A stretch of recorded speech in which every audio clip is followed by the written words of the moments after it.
6 number, রমাদানে কোরআন তেলাওয়াত আমরা অনেক বেশি করেছি আলহামদুলিল্লাহ। এই কাজটাও আমাদের গুনাহ মাফির জন্য ছিল।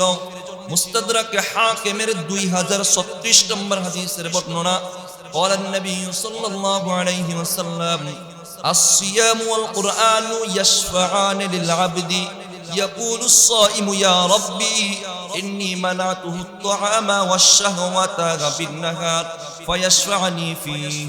আল্লাহর হাবিব সাল্লাল্লাহু আলাইহি ওয়াসাল্লাম ফরমান, রোজা এবং কোরআন কিয়ামতের দিন আল্লাহর দরবারে সুপারিশ করবে। রোজা বলবে ইয়া রাব্বি ইন্নী মানাতুহু লিত-তাআমি ওয়াশ-শাহওয়াতি বিন-নাহার, ওগো আল্লাহ, আমি আপনার বান্দাকে রমাদানের দিনের বেলা খাওয়া এবং স্ত্রী সহবাস থেকে বিরত রেখেছি। আমি আপনার বান্দাকে খাবার দাবার এবং স্ত্রী সহবাস থেকে বিরত রেখেছি।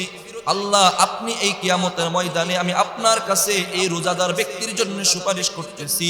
ঠিক তেমনি ভাবে কোরআন বলবে, ওগো আল্লাহ, আমি আপনার বান্দাকে রমাদানের রাত্রিতে তাকে ঘুম থেকে বিরত রেখে নামাজে দাঁড়িয়ে রেখেছি। ঘুম থেকে বিরত রেখে আমি তাকে নামাজে দাঁড়িয়ে রেখেছি। ওগো আল্লাহ, আমি রোজা এবং আমি কোরআন এই ব্যক্তির জন্য সুপারিশ করতেছি। ফায়ুশাফিআনি লাহু, তখন আল্লাহ তাআলা এই রোজা এবং কোরআনের সুপারিশ কবুল করবেন এবং ওই বান্দাকে মাফ করে জান্নাতের ফয়সালা দিয়ে দিবেন। কি বুঝলেন? রমজানের রোজা এবং রাতের বেলা যে তারাবি পড়ি, তারাবিতে কোরআন তেলাওয়াত হয় না, কোরআন তেলাওয়াত হয়, এমনিও কোরআন তেলাওয়াত হয়। কিয়ামতের দিন আপনার জন্য সুপারিশ করবে। মুস্তাদরাকে হাকিমের এই হাদিসের মধ্যে নবীজি বলেন, আল্লাহ তাআলা ওই সুপারিশ কবুল করবেন। সুপারিশ কবুল করে তার জন্য জান্নাতের ফয়সালা করে দিবেন। এই আমলটাও আমাদের জন্য গুনাহ মাফির জন্য ছিল।